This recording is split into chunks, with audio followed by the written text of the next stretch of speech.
This segment is brought to you by JigMasters Jigs. When in doubt, get the jig out. Go to JigMasters.com and use promo code PNF20 and save 20% off your next jig order today. You're listening to Bass Fishing for Noobs on the Paddle and Fin podcast with your hosts Ryan Milford and Sean Lavery.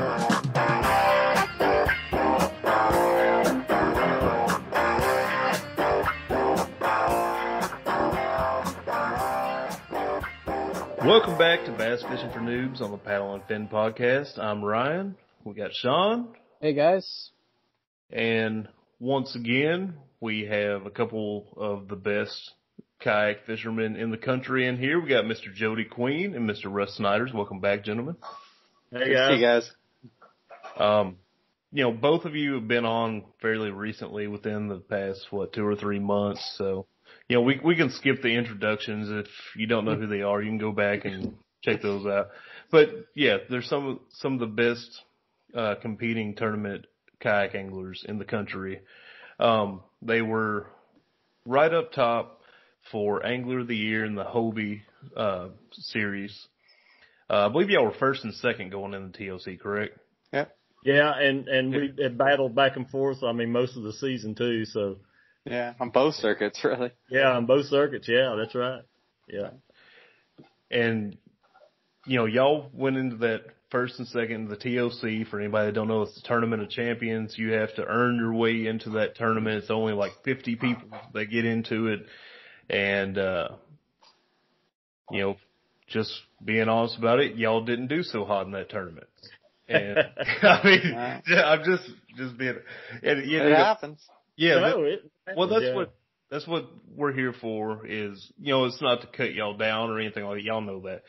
But I thought it'd be a cool episode for y'all to talk about y'all's struggles and some of that. So, we got a lot of newer fishermen, that listen to our segment that I feel like could kind of relate or learn from, even the great ones, struggle and have bad days. And that y'all picked a really bad day to have a bad day, but that's true. Yeah. But yeah, thanks for coming on here and being willing to talk about this. Be here, dude. But yeah, we all have bad days, man. The TOC this year wasn't my first bad day. It won't be my last bad day, I'm sure. Sometimes it's, things that happen that are out of your control, and sometimes it's just you messing up or making bad decisions or, there's so many variables that go on in a tournament like this. You have all year, a whole season worth of tournaments in which you can, you do good here, you do okay here, you don't do so good here, and then when it comes down to that one tournament, it might be one of those times that you don't do good, and that's just the way it goes, and you can't dwell on it, you just gotta pick up and move on. I just don't let it get to me much anymore. I fished.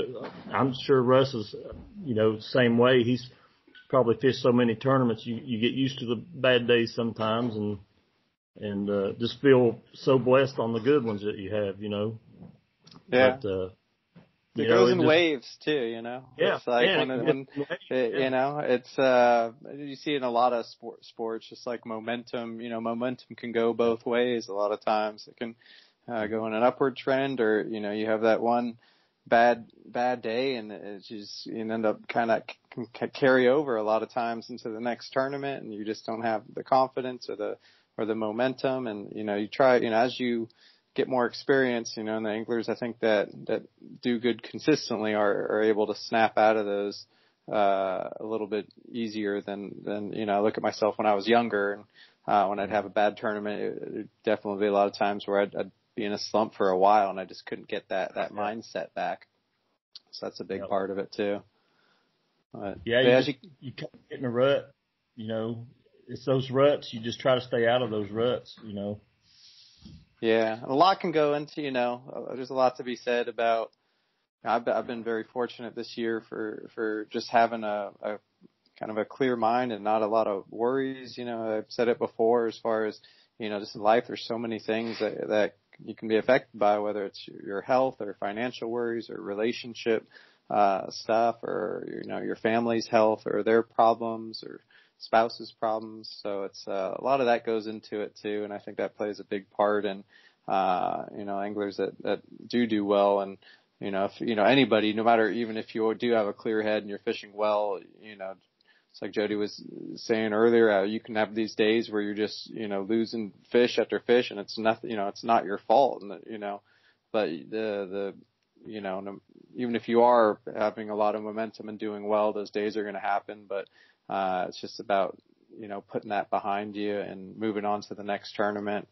And but that's a lot easier to do when things are going good in your life outside of fishing as well. Yeah, I think there's a separation, man. I mean, you hit the nail on the head there. I mean, if you can. I mean, there's always something going on in somebody's life at any given time. I mean, it's just the way it is. Sometimes it's worse than others. But if you can kind of just focus, I think it comes down to focusing, like Russ said, it's positive mental attitude. I'm sure you've heard that many, many times, but there's really something to it. I mean, if you can, if you can concentrate and focus on what you're doing and kind of leave some of that stuff off the water with you, I think you're a lot better off. And the more you fish, like Russ said, man, the more you fish, the easier it is to do it. You become conditioned to it. I think I've fished over 200 and some tournaments, and I mean, after a while, you recognize it when it comes. You're like, I'm not going to do good on this tournament. I can see, but I'm going to do the best I can, and you start thinking about the next one. Yeah. I actually had a tournament this weekend with Cumberland Kayak Trail here local, and I did terrible on that. And that's one thing. I'm not a big tournament guy. I've done a few this year. That's about it. But I'd been on the water all day. I caught a couple of fish, but they were like 11.5, too small to count. And I've got really frustrated. I was like, I just need to go pack up and go home, because I was not in a good mindset. Yeah. And, what I actually did, I called my sister and I put her on speakerphone, just put the phone in my pocket of my life jacket. And I was like, look, I just need somebody to help me clear my mind and just talk. So, I was just chit chatting with her, and, I was just fishing a little bit as it was going along. Wasn't really seriously fishing at that point. I was just casting it and retrieving it. And this 19 1/4 ended up smoking my crankbait, like almost at the boat. and I was like, I need to start calling you more often when I'm fishing. Yeah. But I don't know if that really is what did it, but I was it gave you a breath. Yeah, it's like my mind cleared for a few minutes, and I was like, I caught a fish. So it's really easy for us to do it to ourselves too. It's like you have an expectation of what you can do in a tournament because of the abilities that you have confidence in yourself. So it kind of puts pressure we kind of put pressure on ourselves sometimes, and it's easy to get caught up in that. But I don't know, man. It's going to be what it's going to be. All you have to do is do the best that you can do at any given time. And if you're giving it your all, or if you're off a little bit, but you're just going to have, it's not all peaches and cream out there. We all have our bad days, and that's just the way it is. Well, let's kind of go into, let's talk a little bit about what are y'all's heads were at going into the TOC. Like, what was your game plan? I guess, Russ, you want to start off with that? Yeah, I spent quite a bit of time up there leading up to the tournament. My plan was to really concentrate on the rivers up there. I fished a tournament earlier this year, KBF, it was two 1-day tournaments, and I got the first day and the second day, and I was up that the French Broad River there, and pre-fishing too. I saw what lives in those rivers, and especially with just this time of year, I know how tough that the lake was fishing. Those big fish really weren't around. So I spent the majority of the time fishing the rivers. The only issue I had, is most of the days they were really generating a lot of water. I got out there early, and those days where they were generating one generator, it was a lot more manageable, and there was just a lot more areas where you could catch them, where once those generators were pumping hard like they were the tournament, it really limited the spots. You could still catch them, but 90% of the water that you would have been able to fish when there's one generator is just all, you can forget about it pretty much. So really you have to change your strategy, and I knew you can't really see the releases for the tournament until, a couple days before they'll give the predictions. Yeah. And, like on that Wednesday before I got out, I had a pretty good day, and they were saying they weren't going to generate much, and all of a sudden they switched it and they said, oh, it's going to be blowing full blast. Mm. And then that's when I actually kind of changed my game plan and say, I really need to find a spot on the lake that I can at least get something. And I did. I went just downstream of Knoxville, which wasn't too far from the rivers. So I figure I can, I had a couple in the morning there. So, pre-fishing. So first day of the tournament, I started on my lake spot, and I was actually really surprised because a whole school of smallmouth moved into this area, which was really more of a largemouth area. It was a stretch of riprap with some weed beds. And there was one area where there wasn't any weeds, and the current was just hitting the rocks. And, I got about 6 smallmouth, including a pretty, 18 3/4, which was pretty good for the lake out there. And I actually left them biting. It was like 9:30, something like that. I fished a couple hours, 2.5 hours there, and they were still biting, but I knew that, all right, I have my limit. And if I'm going to give myself an opportunity at this, I'm going to go try to put in at the river, do a float, and hopefully get, 1 or 2 more kicker fish. And, did the float the remainder of the day and got, 2 big ones. I got, 2 4-pounders. I got like a 20 1/4 and a 19 3/4. And 2 other smaller fish, and everything went as good as it could have gone, because I was really struggling pre-fishing, and I didn't even think that would have been possible to get that. And I was only in 5th. A few other people really crushed them up in the river there. But yeah, I get to continue the next day. I knew the weather was changing. I knew, I was like, I had nothing to do except for the same thing. I'm like, I got to go for it again. And I wasn't super confident because I know all the stars aligned. Everything went well. And next morning went out there. That school smallmouth was gone. I got 1 little tiny fish, and 3 hours of fishing the lake spot. Went to my river spot. Didn't get a bite for 5 hours. And the last half hour of the tournament, I got 3 bites. I got a 11 3/4. Got another small 13-incher, my second keeper, and I missed one. Felt like a really good bite. It could have been a drum though too, but yeah. And how was that? I lost all I had to do was just get a limit. I would have got AOI, I would have got the Hobie World spot, would have got the kayak, all of that. So it was, I knew going in I just needed to get a limit, and it was it was not a great day, and but those days happen, and it can happen at any time. It sucks that it happened on that specific day, but that's fishing. I look back, and there's not really much I feel like I could have done differently.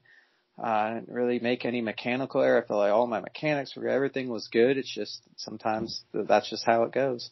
Yeah. Yeah, I mean, I had pretty much the same plan. I mean, I knew all along it was going to be a river bite for me. I was fishing with my good buddy Matt Ball, and during pre-fishing we had hit the Holston and we hit the French Broad, and man, I mean, the one day we fished a section of the French Broad, and we're just floating through, and I mean, I had like 88 or 89 inches just going through hitting, and I'm like, man, this is great. And then, and I'd missed a few fish that day, but I had so many bites that day that I was covering for the ones that I was missing. And I was like, man, I'm getting plenty of bites. I'm catching plenty of fish.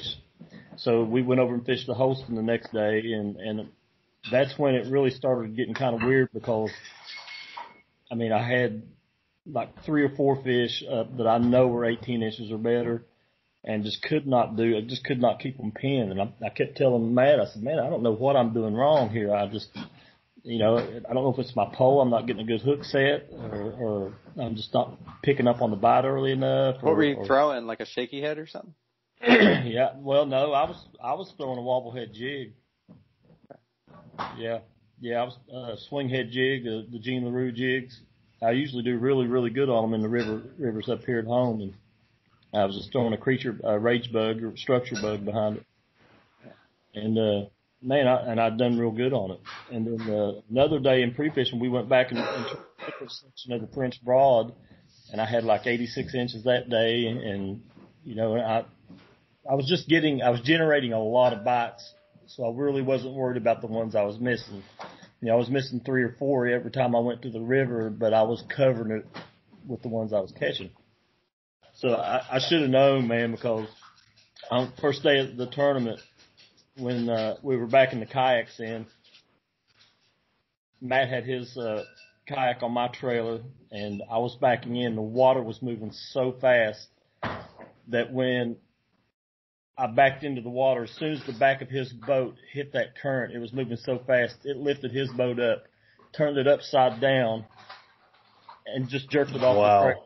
It broke all his rods too, right? Broke all his rods. He had 2 rods that he fished with all day, and that's the way it started out. I looked in my mirror and it was floating, and I could see him back there going, pull up, pull up, pull up. So I pulled up, and actually he had everything strapped in really well, so he only lost some tungsten stuff, and that's the way the day started out.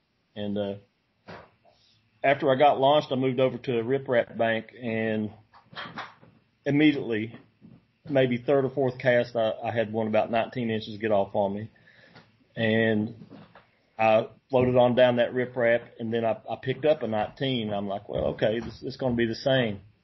From that point on, I don't think I got maybe 5 or 6 bites for the rest of the day, and they were mostly all smaller fish, and it was just, I just couldn't connect with them. On day 2 though, I was hooking them and just couldn't get them into the boat. I know I hooked at least, I had one that I know was 20 inches that come up and threw my jig out from the boat, and a couple around 18, 19 up to the edge of the boat. And I just couldn't get them pinned, man. I just couldn't keep them pinned. And, it's frustrating, but it happens. It happens. It's been a while since that's happened to me, and I reflect back on it, and I've tried to figure out what it was, and I still can't figure out what I was doing. But I think maybe the next time I'm in that situation, I'll probably just try to downsize and use maybe a lighter line with no stretch. Are you swimming that structure? Are you swimming or just fishing it like a jig? Fishing it like a jig. Okay. I'll cast it. I'll start swimming them like a crankbait and just tick the rocks. And I miss fish on that a lot of times too.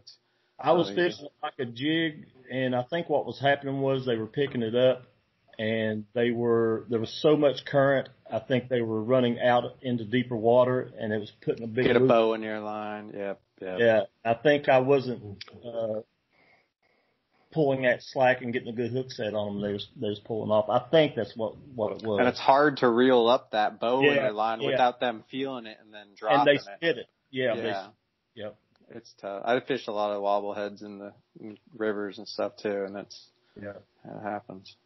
Even though I was casting, and if I would have thought, I probably would have, because those fish were so tucked up against the banks that if I would have thought, I should have maybe pulled over right next to the bank and just started staying right on the bank and fishing up, because that way that would have taken the element of the water pushing down through there, would have taken it out of the equation, because I would have been sitting in calmer water and fishing calmer water. It may have done it. It may not have. But, Matt told me something that day that was he paid me a huge compliment, because when the day was over with, I mean, we were talking, he said, man, he said, I'm sorry you had such a bad day. And I just looked at him, I said, look, dude, this happens. I'm used to it. I recognize it when I see it, and I just don't let it get to me. And he said, well, you've shown me one thing today, and he said that's how to accept not winning. And he really meant it. He was sincere, and that was a huge thing for me. And I looked at him, I said, man, I really appreciate that, because it meant that I was representing the sport well, and I was doing what I should be doing, and trying not to focus on the negative and trying to stay positive. But that's what we have to do. I mean, when I first started out doing these tournaments, I had this expectation. I mean, I wanted to win. I wanted to place good. And the disappointments they were just like always there, you know. Mm-hmm. But you learn after a while, hey, this is the norm for right now. This is, you know, winning is the exception. And so what you do is you try for consistency. You know, if you can get that some form of consistency, it seems like I learned more during those times than I did any other time, you know, in the past 4 or 5 years. It was just trying to be consistent, and because it teaches you a lot more. I might go to an area and just say, okay, I'm going to get my limit now, and then I'll worry about getting these bigger fish later. Getting that 5 fish, you know, getting that 5 fish monkey off your back is what I call it. And if you can do that, I think it helps you out mentally, and I think it helps you out, you know, as an angler too, you know, and being able to accept a lot of things that you want everything to go your way, but it just don't happen. You know, you just got to accept it. Yeah. How hard is it for you guys? Like, I know you both said you're going to take a little bit of a break now to finish that way. You know, it's one thing if that happens in the middle of the season and you know you have more tournaments coming up to kind of make up for that. But knowing that you're done for a little bit, are you chomping at the bit to get back out there? Or? Man, I am just enjoying the time that I have with my wife. I mean, all season long. I think I've fished close to 40 tournaments this year, and I've spent a lot of time away, and it's just like we never seem to have enough time together. So I'm really enjoying not having anything pressing to do and spending time with her and just being around each other. It's wonderful. So, yeah, I mean, I'm looking forward to the 10, but I'm also looking forward to the break a little bit. And ask me again in 2 weeks, I might be jonesing for a tournament. But right now, I'm okay. Well, if you get jonesing too hard, you know, get that bass on Del Hollow in December. Hear a lot of people going to that. Yeah. Yeah, I think Jackson Orr posted something about that on one of his pages. You know, there was a tournament after the TOC that. And Rus fished the tournament too, so you know I had a bad TOC, but I had another goal. You know, the following week I wanted to qualify for the Texas tournament. You know, in Lewistown or Lake or Louisville, Louisville, because I wasn't qualified for bass, and I really. How many bass? Did you do any other bass events? No. Oh, no, that was the only one. Well, so congrats, that's awesome. So I fished the first one, Logan Martin. Okay. And there was another disappointment there. So but I told him, I said, all I want to do is qualify, you know, and I accomplished that, and I came in 7th, and I cashed a check, and you know, and so I'd already forgotten about the TOC, and I'm looking forward to the next one. So, you know, those little victories, those little accomplishments, they go a long way. You know, you just got to realize them when you see them. You know, hey man, I picked myself up, dusted my boots off, and I'm back on it. And it was tough fishing on chick. Oh, it was probably the toughest tournament of the year. I heard it was rough. Oh my gosh. I have never seen chick that tough. It was brutal. I was there a couple days pre-fishing, and I couldn't find anything. And the things that had the little bitty things that I did find, I'd go check them the next day, and then it was gone. It was like, so I had to just fish, just kind of fly by the seat of my pants in that one. And it both, it was disappointing, but at the same time, it was also, I did better than I thought. So it kind of goes both ways with that one for me. But I went into that tournament. I just, like I said, fishing by the seat of my pants. I started on one spot that I found for a couple hours, marked the fish there, couldn't get them to bite. Started chasing the bird. There'd be birds diving and fish jumping around, and you'd cast right in the middle of them. They wouldn't touch it. And it was like 12:30, and finally I'm like, all right, well, it's it's sunny, super calm, not a breath of wind. So I went into a marina and started marking a bunch of bait and a bunch of fish right underneath them. And I got a lipless crankbait and actually just started doing just little hops. I do that at Clear Lake. It's a really popular technique. Just doing little 6-inch hops right off the bottom. And I started catching. I was getting bit every few casts and put 4 in the boat just like that. And I lost my next 5 fish. I lost about a 5-pounder, about a 3.5-pounder, a couple 2-pounders, and with 5 minutes left. So that was all in a 45-minute period, and I still had an hour and 15 minutes to get that 5th fish, and then I couldn't get them to bite. I was just, it's I need to get that 5th fish, and with 5 minutes left, I hooked a great big one. I never saw it. It was in the dock slip. I'm almost positive it was a bass, and it started taking some drag, and it was a big one. Then it ended up coming off too. So, but the same. I'm not laughing at you, man. I'm laughing. I'm laughing too. It just goes that way sometimes. And I didn't have any. I had the winning fish on, but and I didn't, but at 12:30. I had nothing, so it just goes to show though that, even if you're feeling discouraged and you're into some kind of slump, just don't give up. Try to keep an open mind and just, don't be scared to throw everything out the window too, because in that tournament pre-fishing, and then I just knew the only chance I have is to figure it out right now, because whatever I had going isn't going to work, So, and I figured them out, I figured them out that day. I just didn't execute. And I don't, a lot of times with lipless traps, especially if you're fishing them that way, they just don't get them that good, and you're going to lose fish on them, So it is what it is. And, but at the same time, I feel kind of proud of myself for not giving up and just trying to keep my head in the game and just, thinking outside the box. I didn't fish that area pre-fishing or that lure or nothing, nothing. That was just going with what I thought might work. And so, that I can take some good out of it. At least I can look at that and kind of be proud of myself for just, figuring something out. Yeah. But sometimes, man, that's all it takes is just doing something different. Yeah. It's funny you should say that, because I was having problems. I had 3 fish right away in the morning, and then my bites dropped off, and I caught a couple small fish, and I went to a marina. Did you? Yeah. It just felt right. It felt like yeah. all right. Sunny and no wind.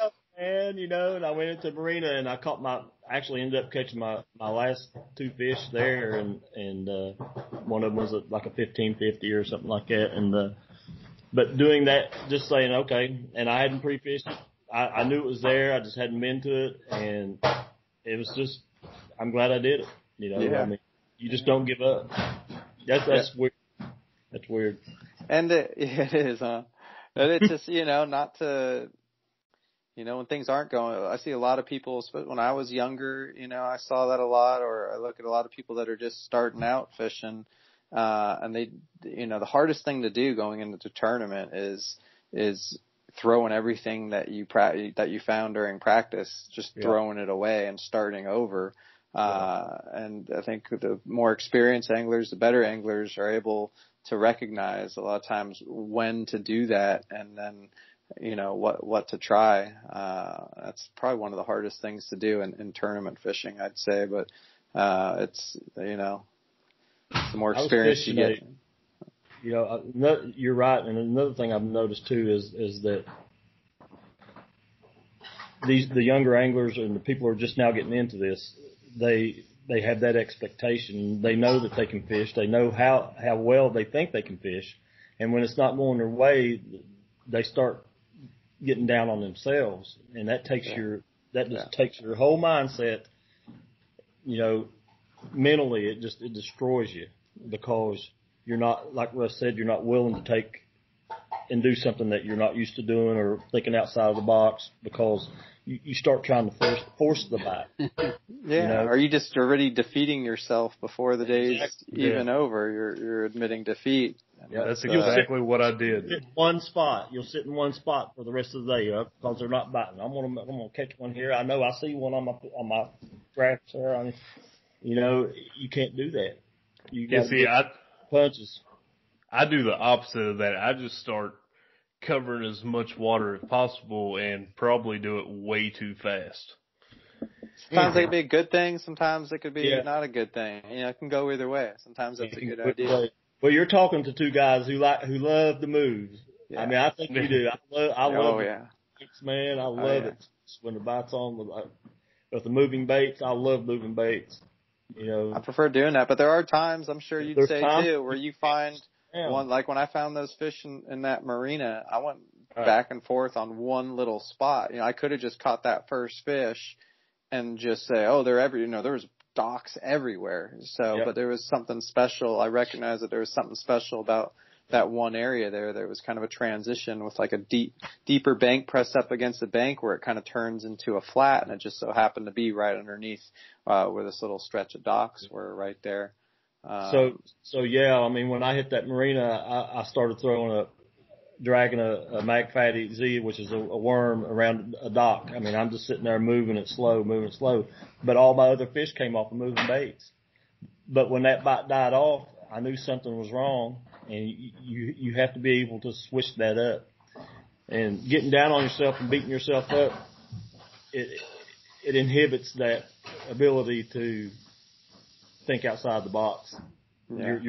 Your realm of possibilities go from here to here. Your instincts go away. Exactly. That's what it is. What it is, you lose your instincts. Yeah. Yeah, and that's everything with fishing. It seems like it'd be really hard to get to the point that y'all are at where you don't beat yourself up because, I was fishing a little local tournament, first place, it was a decent payout. It was like $430, but it wasn't the money that y'all fish for. So for y'all to be able to keep that cool head, I got a lot of. You gotta not think about the money and you just gotta not care if you lose is the thing, and not beat yourself. Like, you don't want to beat yourself up over it. You just gotta accept that that's just part of it. You're gonna have days where you win and days that you lose, but you gotta just, accept that there are going to be days that you're going to lose, and the easier you can accept that, the better you'll be able to fish when things aren't going right. I mean, it's okay to be disappointed. I mean, I was disappointed, in the TOC. I was disappointed with the way things went, but I wasn't disappointed that I was out there. I wasn't disappointed, It was more after the tournament probably than in the moment, right? Yeah, more after than it was in, because you just don't let that stuff come in and into your mind, because it just, that's the killer. That's the thing. It takes all of that away from you before you're even finished with the day. You just got so much more to. Just don't limit yourself by getting so down on yourself that you just can't focus. Or that you're blocking possible ideas from coming in and helping you out. The calmer you are on the water, the more clear thinking you're going to be. So, I was fishing my tournament that weekend, so I didn't really get to see the standings for that bass event. How'd y'all end up finishing? Because I heard a lot of people, like barely anybody got limits. Got 7th, Jody, right? Yeah, I got 7th. Yep.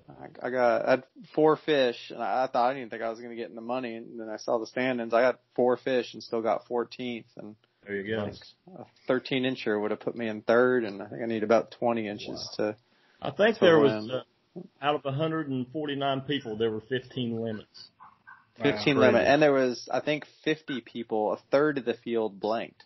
Yes. Yeah. Wow. Yes, 80% of the field had 3 fish or less. That's crazy. Yeah. It's tough, man. I'm telling you, it's the toughest I've ever seen that lake. I mean, I've done really well there in the past, and I had all my little holes that I always like to visit, and I just wasn't catching no fish in them. So, I mean, me and Corey, we just had to figure out, what it was we could catch something on and go with it, and hope it held out. But it was Did you end tough. up going up the river more? Were you chasing smallmouth and all that? No, I went up there to the dam, but I caught 4 smallmouth up there, and I think 2 of them would have measured. And Pre-fishing? Yeah, pre-fishing. Gotcha. And I caught a drum, and it just didn't feel right. So I dropped back down river. I fished Sail Creek. I was fishing Harrison Bay area. Yeah. I heard Harrison was pretty good, man. I mean, there's a lot of fish there. Some people were, but there wasn't they were tough to catch. I'm not kidding. I saw 6, 7, 8 pound fish busting little tiny, little 1.5. Sometimes I saw some gizzard shad getting busted on too. I know Christine, she caught like a 20 pound striper, and then I ended up catching like an 8 pound striper out there. So there's some of that going on too. But there's some big bass out there. And during the day, you got all those fish around you, and you're not catching them. I mean, that'll spin you out too. I mean, I was in an area on Sail Creek where there's a big grass bed, and the fish were just, I mean, some of them were skipjacks and white bass, but you can tell those. I mean, white bass, they'll kind of push the water, you know how they do, and then skipjacks, a lot of times they'll come out and, but a lot of these were bass, and I was throwing right on top of them, man. I threw everything. I threw flukes. I threw everything, and that can be disheartening too. When you're on fish, you're around fish, and you just can't get them to bite, and it happens. Those fish get so focused and dialed in on what it is, how those fish act when they react to them, that anything else, they're just not going to hit it. The only time I could get those to bite, we had one day pre-fishing where I got out there and those fish were there, and there was a little bit of wind, pretty good amount of wind. Mm-hmm. And even in the wind though, if they were offshore, you still couldn't get them. But if you had some of those fish that pushed up into like a foot or 2 feet of water on some of these bars, that was the only time where I can get them to bite. And I'd throw just a little tiny 3-inch swim bait on like a 16th ounce head.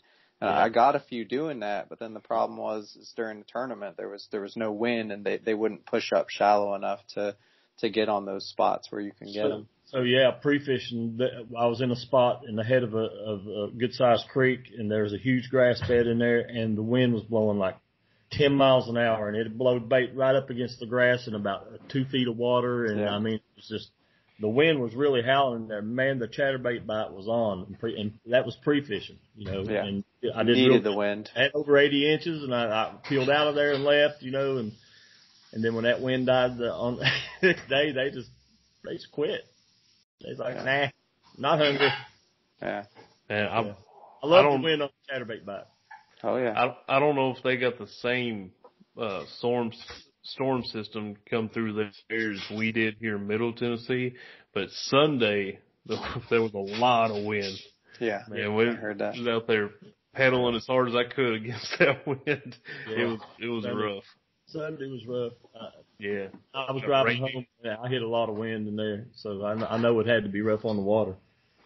Yeah, but the Saturday was dead, man.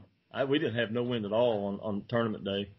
Yeah. I don't think we really had any either out there on Priest, and it was actually when I was talking to my sister, she's like, "Is it cold there?" She lives in Indiana, and she's like, "Is it cold out there?" I'm like, "No, it's hot. It's like 70-something degrees, and I'm right in the sun." Mm-hmm. Yep. So I guess the next thing for me and Russ is going to be what, the 10? Is that? Yeah, that's the next tournament. I might do that Dale Hollow too. I hear everybody keeps talking about it. I don't know. I like, depending on the weather, if it's like 20-something degrees, I'm probably just gonna say you guys have fun. But yeah, if it's decent weather, I might jump into that and just have fun with it. That's right now. It's been a long season, just like Jody said. I travel all over the country and did absolutely as many tournaments as I could. I put everything into this year. And I'm going to, next year I'm going to back off a little bit. I'm not going to be chasing points and stuff really. I might, jump into a few more tournaments. I got the 10 in January. In March, I'll be doing the Louisville Bassmaster Classic. And then October is Caddo Lake KBF National Championship. And I'll probably jump in a few, but I'm not even going to plan out for that. I'm going to, try to buy a little piece of property and get my guide service going a little bit and, concentrate a little bit more on the business end of fishing stuff as far as just doing more videos and, a little more marketing through social media and try to do some fun trips, and, a lot of, with the tournaments and stuff this year, I really didn't have my GoPro running. I just really wanted to put all my attention into really focusing on fishing and just doing as well as I could without having any distractions. But yeah, this next year I'm going to kind of do it a little different and jump in more to just helping my sponsors market their products and do more just kind of fun camping trips where I do try to get some good video footage and stuff.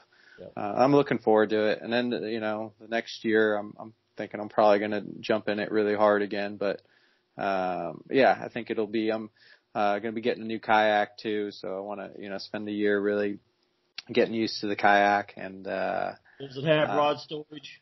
It has a horizontal rod storage. I'm not, we'll see once it happens. I'm not going to give too much info yet. I think we all pretty much know what you're getting to. Yeah.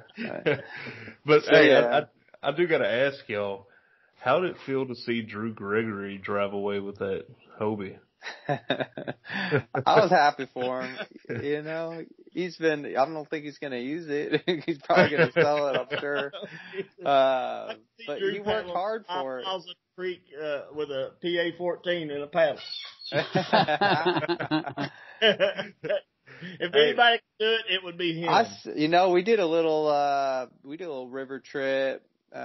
Me, Christine, and Trait, and I took my kick boat. A lot of times on these smaller creeks, I'll take my kick boats or pontoon boats, and Christine drug her big PA-14 down into this creek, and I was shocked at how well it handled in that really skinny water, and it got through the skinny rapids good, and I was really surprised, really opened my eyes, and it wasn't near as tough as I thought it would be. So yeah, I remember seeing video. I think it was back around spring or something like that. I believe it was her and AJ were out on some skinny water, like just did a video just showcasing how well it does on that little water. Yeah, I take mine out on the Noob all the time, man. And, up on the Susky, and I mean it does well. They will surprise you. They'll surprise you. It surprised me, and I fished out of it most of the year. They're a good all around boat. I mean, there's other boats out there that you can probably haul around a lot better if you're wading upstream or something like that. But I mean, for an all around boat, I mean, it'll surprise you in that type of scenario. They do real well. Well, Russ kind of went over his plans for next year. Jody, what's your, we're at the end of the year. What's your plans going into next year? Dude, it's just going to be another year like I did this year. I'm going to fish everything I can fish. And I mean, this is my only source of income other than my artwork. And, it's a job. I get out of it what I put into it. So I'm not going to slack off this year. Now, in the next couple of years, I'm going to, I've got some plans on some things that might change a little bit to try to further my chances of staying in this, for the long term.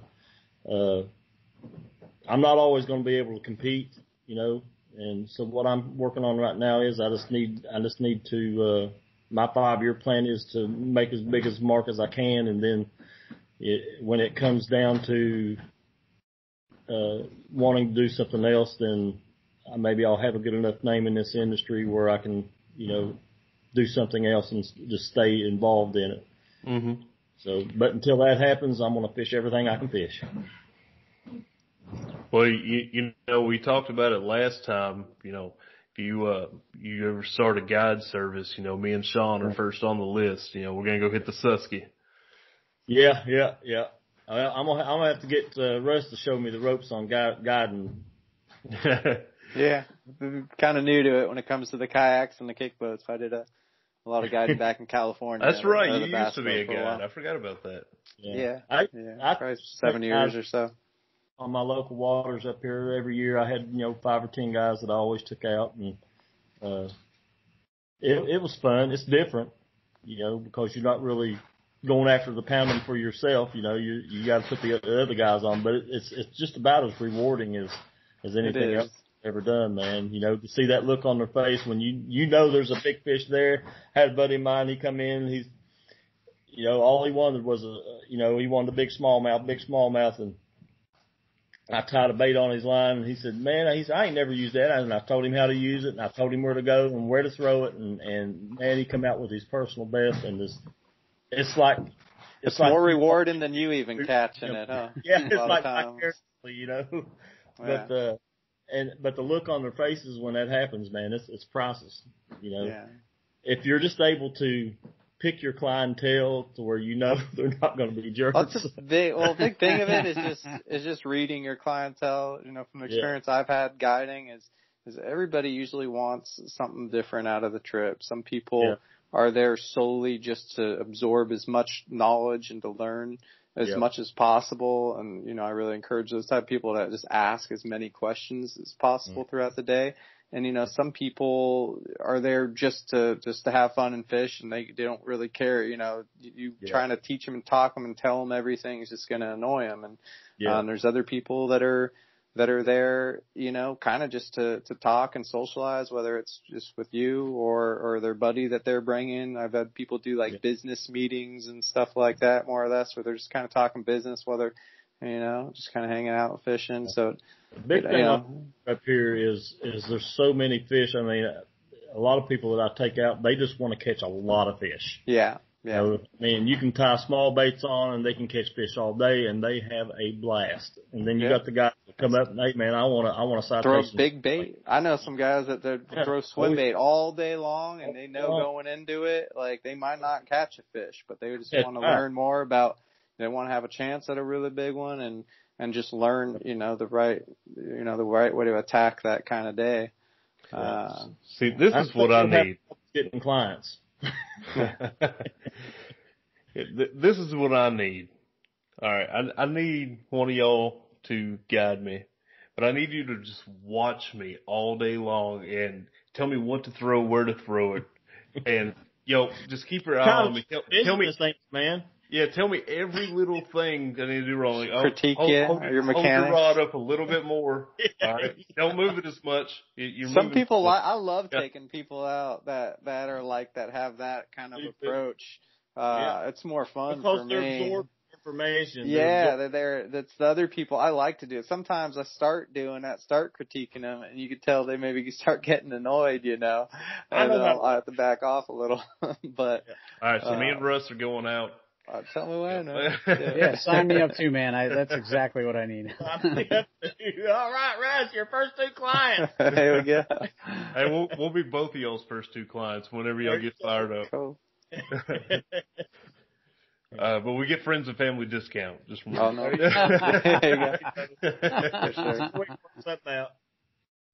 go.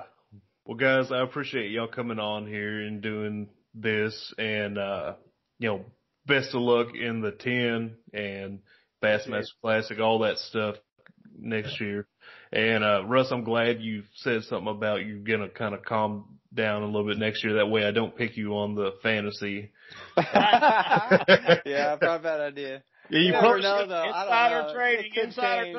It could change. I might, it's not set in stone yet. It's kind of the feeling I have now, and it's most likely the road I'm going down. But like I said, a lot of it's coming down to buying this piece of property, and I won't be moving there full time. It's more just kind of an investment thing that trying to do, rental type thing. But if it's not right and I don't find the right place and it just doesn't feel like the right time to buy it, then maybe I'll jump into tournaments and just go at it like I did this year. So we'll see. Cool. Do you guys want to shout out sponsors or social media, anything like that? Sure. Yeah, I'd like to, this whole year, I've had a lot of support from my sponsors. Dakota Lithium Batteries have been keeping me powered, both in my truck and in my kayak. Battery's been working great. And if you ever need a hoodie, I'm telling you right now, I was looking at that. That looks These are nice. the best hoodies in the world. I'm going to order like 4 more of them because they're awesome. I'm particular about them too. And I'd like to thank I'll wear a 2X. iRod Fishing. I'd like to thank them. Hope I can announce this now, but there's, coming soon. It's going to be a new signature series rod of mine. This will be first time kind of announcing that. It seems pretty much, good to go. It's going to be coming out here, probably the next couple months, and they're coming out with their new, iRod Genesis 3 series, which are going to have, upgraded guides, as well. I think the blanks are a little bit different too. Some carbon fiber on the base of the blank there. Don't quote me on that, but I got one of the new Genesis 3s and they're sweet. As well, and really look forward to my new signature series rod that's coming out, and also like to thank Dakota Dugout Bait and Tackle, which is my newest sponsor. Just signed on with them. They're over there in north part of Georgia, not too far from Lanier and all that, and really look forward to my future working with them. I got to meet Jamie and the rest of his family, and they're really good people, and they take care of you. And they're really devoted to the kayak community here. So it's great to be a part with them. Yeah. Jody? Yeah, man. I started this year with Cash and Rods, and they're, when I started with them, they were in the middle of they're always trying something new, always trying to better their products, and they're just a great company to be with, and I've been with them all year, and the rods had a spectacular season with them. I can't say enough about them. Lithium, Stormy, man, he treats me real good, and I've come a long way with him.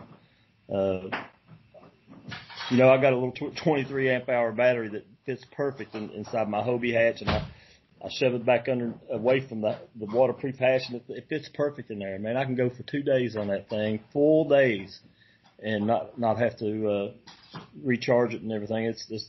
They just came out with a new 18 amp hour, by the way. Just came out. So I just got one. So I thought I'd throw that out there. Sorry to interrupt you. Oh man, the 18 amp hour, yeah. Me and Corey both were looking. We're going to get a couple of those too. Yeah.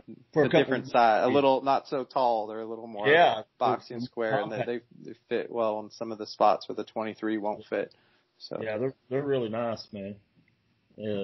Yak Attack. Of course, everybody knows Yak Attack. Crap, man. They anything that snaps or swivels or holds a paddle or lands a fish. It's Yak Attack for me. And Torpedo. Man, that 1103, oh my gosh, dude. It's an amazing piece of equipment. I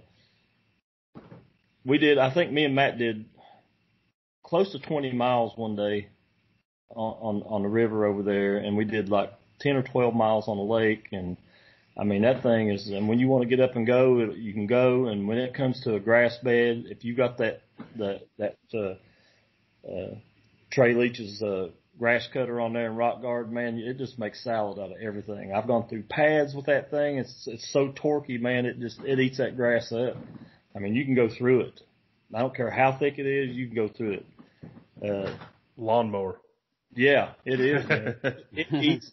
I love it, man. I love it. And it's so efficient, man. It's way more efficient than the 403. And I'm not knocking the 403 because I still have used the 403 too, but it's quiet too. It's quiet. Completely silent, that's a big improvement.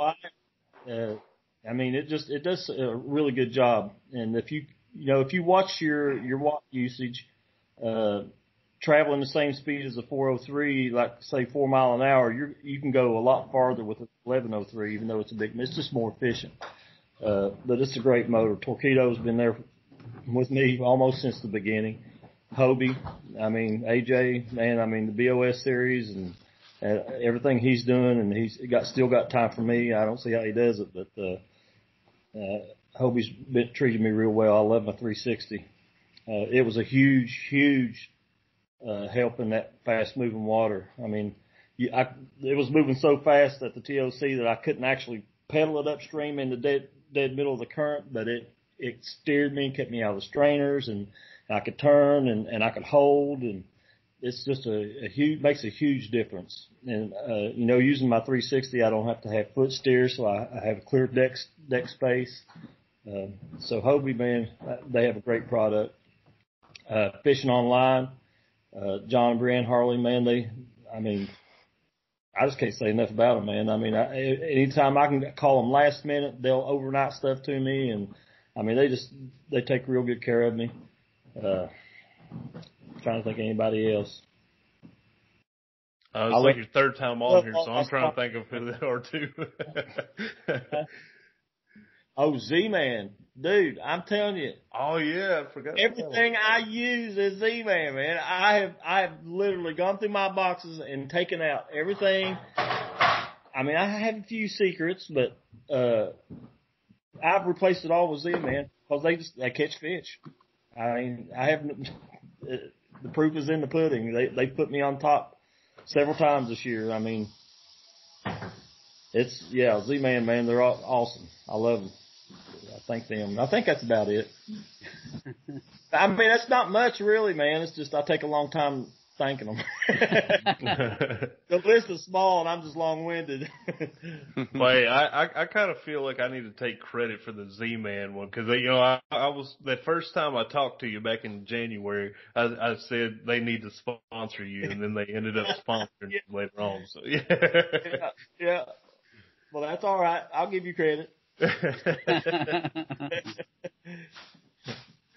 I appreciate you guys, man. I mean, I love the premise you guys are doing with this Bass Fishing for Noobs. I think it's a great idea, and I think it's a great platform, and I'll support you any way I can, man. You guys do a great job. I appreciate it. We do it for selfish reasons. We're trying to get ourselves better. Ulterior motives. I see how you I take it all back. Alrighty, guys. Well, thanks again for everything. Awesome conversation. I think it's going to help our listeners a lot. So, everybody, this has been the Bass Fisher Noob segment on the Paddle and Fin podcast. We're bringing you the techniques, the tricks, and the tips to help you rip more lips. Catch you next time. Thanks for listening on, guys. Thanks for tuning in to another killer episode on Paddle and Fin. Don't forget to go check out our website at paddle_and_fin.com. Don't forget to check out the YouTube channel at Paddle and Fin. If you got a question, comment, want to hear from a future guest on a future episode, feel free to email us at paddle_and_fin@gmail.com. Don't forget to follow us on social media at Paddle and Fin on Facebook and Instagram. Shout out to our show supporters, Angler. The Angler button and app just makes for a better time on the water and creates a virtual logbook for every fishing outing out on the water. Shout out to Rocktown Adventures, located in Northern Illinois, for all your kayaking, camping, and hiking needs. TRC Covers, protect your investment. Ketch Products, shout out to Ketch Products. Go to ketchproducts.com and put the Paddle and Fin logo directly on your catch board. Shout out to JigMasters Jigs. When in doubt, get the jig out. Go to JigMasters.com, use promo code PNF20 and save 20% on all your jig and tackle needs.